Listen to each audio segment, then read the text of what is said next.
এক অদৃশ্য মালিক তাদেরকে নিয়ে যাচ্ছে প্রতিদিন প্রতিনিয়ত। কেউ তো মরতে চায় নাই, কিন্তু কেউ তো থাকতেও পারে না। এজন্য এটাই অনিবার্য বাস্তবতা যে মরতেই হবে, যেতেই হবে, ফিরতেই হবে আল্লাহর কাছে, ফিরতেই হবে। তাহলে কাজেই যেটা চিরন্তন বাস্তবতা, যেটা অনিবার্য সত্য, সেটাকে পাশ কাটানো বুদ্ধিমানের কাজ না। এটা কোনো বুদ্ধিমান হইতেই পারে না। মৃত্যু যেহেতু আমাকে বরণ করতেই হবে, আল্লাহর মুখোমুখি যেহেতু আমাকে হতেই হবে, কাজে বুদ্ধিমান তো সেই যে এই ব্যাপারে প্রস্তুতি নেই।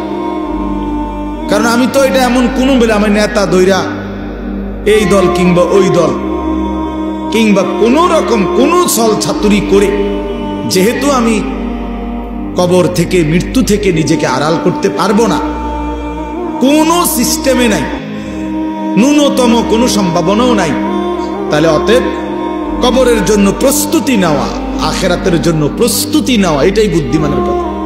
কারণ এটা তো আমাকে বরণ করতে হবে, তার চাইতে ভালো রেডি হয়ে যাই, প্রস্তুতি নিয়েই যাই।